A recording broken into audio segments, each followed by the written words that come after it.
अब राजनीति की बात कर लेते हैं। आज प्रधानमंत्री मोदी बिहार और पश्चिम बंगाल की यात्रा पर थे। बिहार में अब से 4 महीने के बाद विधानसभा चुनाव होने वाले हैं और पश्चिम बंगाल में अगले साल मार्च में चुनाव होने हैं। इसलिए दोनों ही राज्य बीजेपी के लिए भी बड़े महत्वपूर्ण हैं और राजनीति के हिसाब से भी बड़े महत्वपूर्ण हैं। तो सबसे पहले प्रधानमंत्री मोदी बिहार के मोतिहारी गए। मोतिहारी में प्रधानमंत्री की आज की रैली से बिहार में एक प्रकार से एनडीए गठबंधन का चुनाव प्रचार शुरू हो गया। प्रधानमंत्री मोदी ने आज बिहार के मोतिहारी में 7,204 करोड़ रुपए की विकास योजनाओं का शिलान्यास और उद्घाटन किया। वो पूरी तरह से चुनावी मोड में आज नजर आए। आज इस मंच से प्रधानमंत्री मोदी ने एक नया बिहार बनाने का संकल्प लिया और इस दौरान उनके साथ मंच पर बिहार के मुख्यमंत्री नीतीश कुमार थे, केंद्रीय मंत्री गिरिराज सिंह थे और चिराग पासवान भी उनके साथ थे। प्रधानमंत्री मोदी ने युवाओं के रोजगार की बात की और राष्ट्रीय जनता दल पर निशाना साधा। बिहार की जनता को जमीन घोटाले की याद दिलाई और उन्होंने ये भी कहा कि आरजेडी लोगों को रोजगार देने के नाम पर लोगों की जमीनें अपने नाम पर लिखवा रही थी। पिछले 1.5 महीने में यह प्रधानमंत्री मोदी का तीसरा बिहार दौरा है और आज उन्होंने क्या कहा, अब आप सुनिए।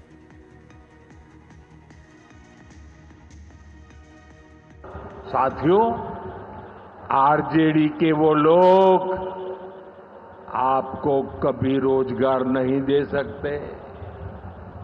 जो लोग रोजगार देने के नाम पर आपकी जमीनें अपने नाम लिखवा लेते हैं, आप याद रखिए, एक और लालटेन का दौर वाला बिहार था, एक और ये नई उम्मीदों की रोशनी वाला बिहार है।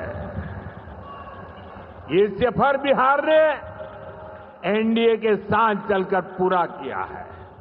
इसलिए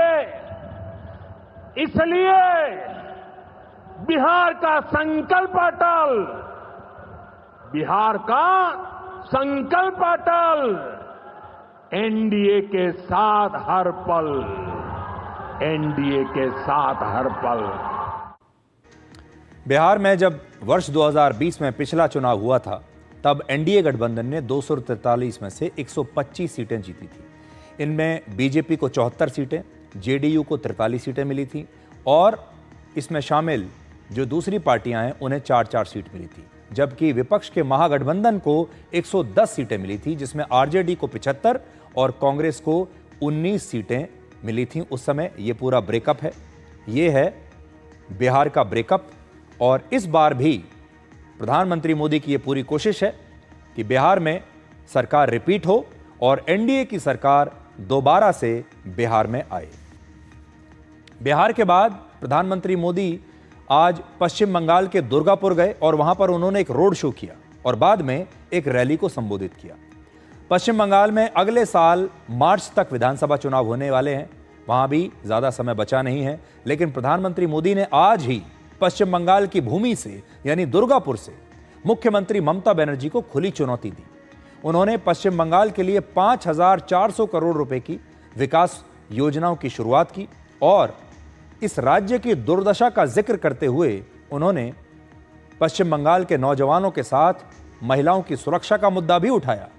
घुसपैठ पर भी उन्होंने बात की और कहा कि ममता बनर्जी की सरकार ने अपने स्वार्थ के लिए पश्चिम बंगाल की पहचान को ही दांव पर लगा दिया है। लेकिन बड़ी बात यह है कि हाल ही में कोलकाता में और पश्चिम बंगाल में जिस प्रकार से महिलाओं को लेकर अपराध हो रहे हैं, यह मुद्दा भी आज प्रधानमंत्री ने उठाया है। आज जब देश के सामने टीएमसी की साजिश उजागर हो गई है तो उसने घुसपैठियों के पक्ष में नई मुहिम शुरू कर दी है। ये देश के संविधान को, संवैधानिक संस्थाओं को भी चुनौती दे रहे हैं। टीएमसी अब उनके समर्थन में खुलकर उतर आई है।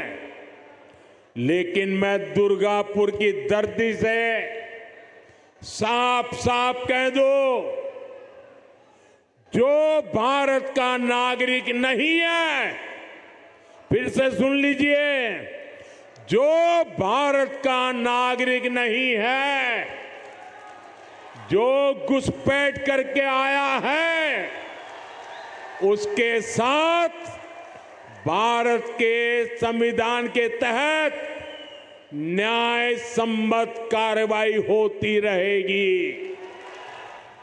पश्चिम बंगाल में पिछले चुनाव में बीजेपी ने ममता बनर्जी को चुनौती तो बड़ी बहुत कड़ी दी थी, जबकि ममता बनर्जी अपना एक चुनाव भी उस समय हार गई थी।